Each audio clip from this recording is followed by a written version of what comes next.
Ei, gente, meu nome é Tainá Salles. Eu sou a Camila Gaspar. Sejam bem-vindos ao nosso podcast Lei na Conversa. Direito Descomplicado. Bom, gente, esse é o quarto episódio da nossa série de podcasts sobre a dosimetria da pena.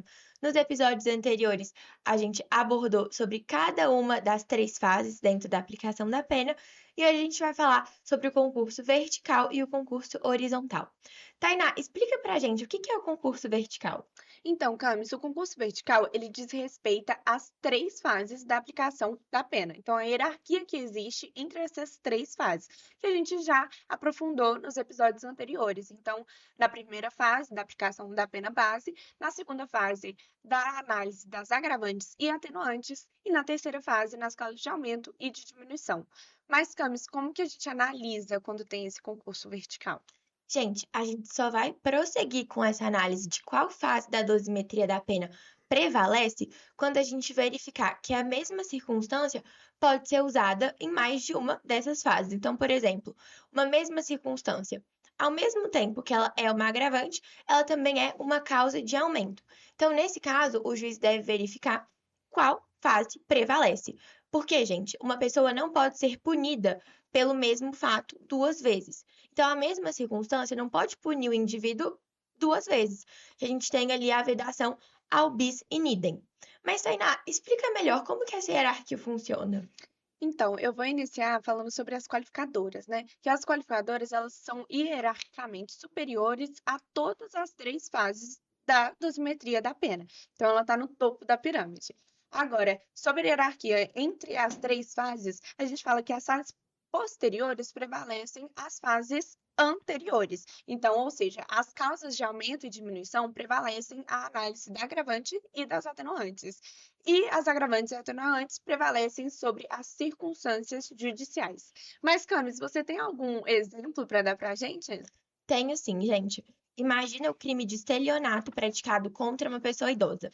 A gente sabe que todos os crimes praticados contra pessoas idosas são agravantes previstas ali no artigo 61 do Código Penal.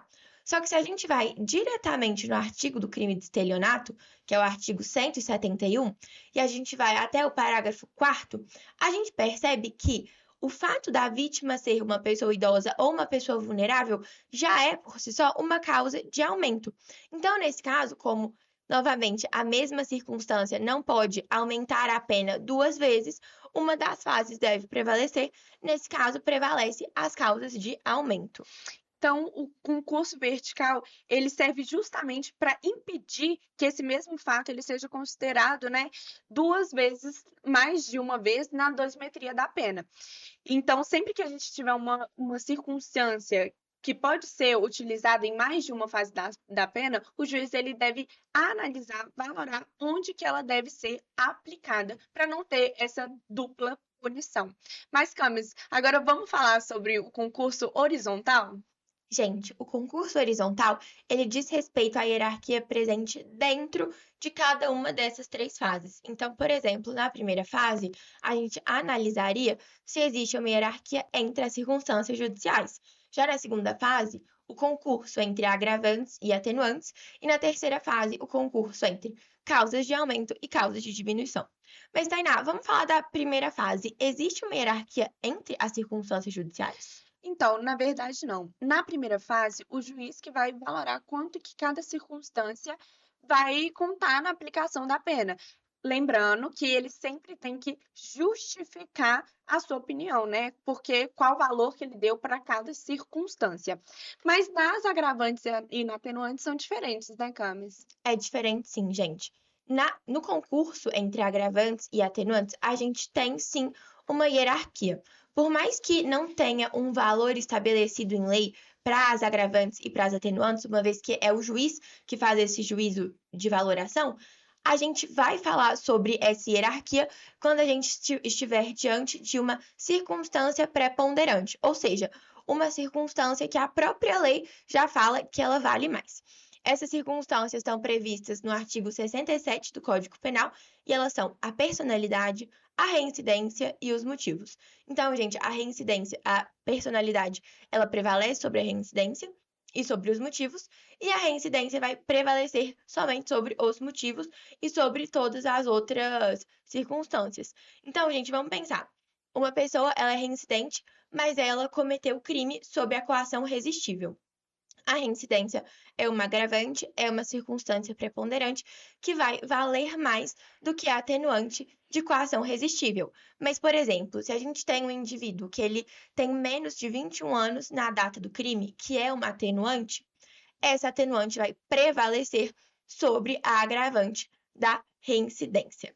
Mas, Tainá, me explica como que funciona essa hierarquia na terceira fase.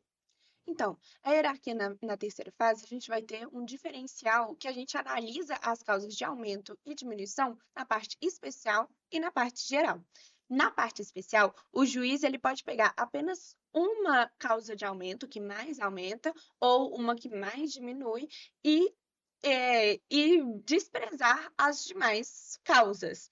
Isso está previsto no artigo 68 do Código Penal, parágrafo único.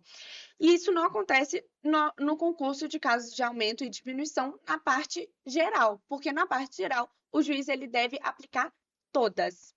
Mas, Tainá, o que acontece quando a gente tem mais de uma qualificadora? Então, na questão das qualificadoras, a gente só precisa de uma qualificadora para qualificar o crime. Então, as demais elas podem ser usadas nas outras fases da dosimetria da pena, contando que a gente use uma para qualificar o crime, né? Então, a gente vai encerrando o nosso podcast. Eu espero que vocês tenham gostado e que esse podcast tenha ajudado para vocês no entendimento da dosimetria da pena. No próximo episódio, a gente vai falar sobre o concurso de crimes. E não esqueça de seguir o Lei na Conversa em todas as redes sociais. Tchau!